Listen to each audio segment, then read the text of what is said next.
I always valued human life, and I always valued being in this world, and I thought there was always something a little bit wrong with transcendental views and transcendental philosophies and religions and all that. And I love family, and I've always loved kids. Even when I was a kid, I loved kids. Even if I was 8, I loved hanging around with little babies and little kids. It didn't matter. I always thought they were really cute and fun, and it's just the way I am. It's Venus in the fifth.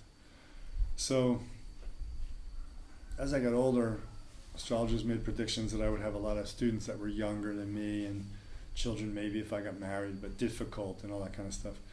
And Hart Defoe put that cap on it when he did my chart way back in 91 or 2, I can't remember, and he said, you most likely won't have kids. Got a very hard chart for having kids. And if you have them, it'll pretty much ruin your spiritual life. And I took that in really deeply, because at the time I was studying with him and it was a big thing, and I just got into Tantra and I thought, wow, that's heavy. If it says that in my karma that having kids is going to ruin my spiritual life, that's kind of heavy. I should look at that. Anyway, I thought about it for a while, but then I thought, are you really here if you haven't really tried? For the few beings on the planet who aren't supposed to have kids, that's fine. But it's become really popular to not have children. It's a fad. It's a fad. It can't go on for long. There's people that write now saying that women all had children in the past because they had to. And that's just crap. Pop psychology, PC kind of writing for now. It's never going to get old. It's always the way it was. That people can make a choice to opt out of the hoop of life, out of the human cycle now, is a product of the weird time we live in of virtual reality. It's not a healthy movement. That some people are never supposed to have kids karmically is obvious, even in the ancient days, but it was rare, and still should be rare today.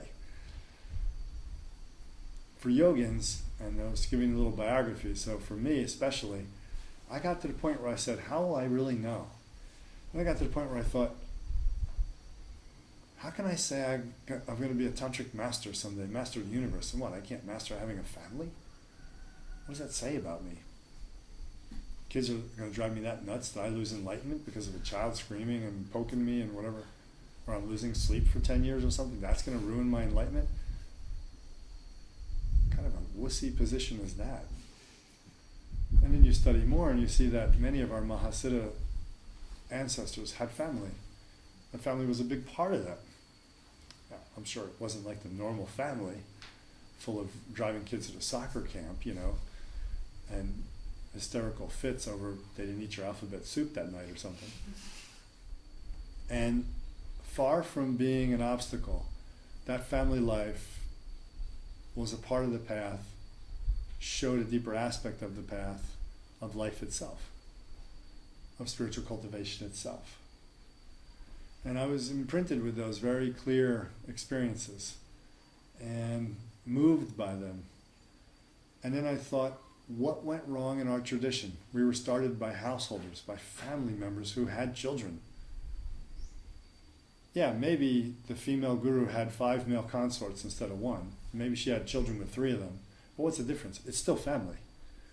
It's still the fact that people had family and valued it and raised them a certain way that was to make them beautiful Dharma beings, and many of them took over as lineage heads for their parents.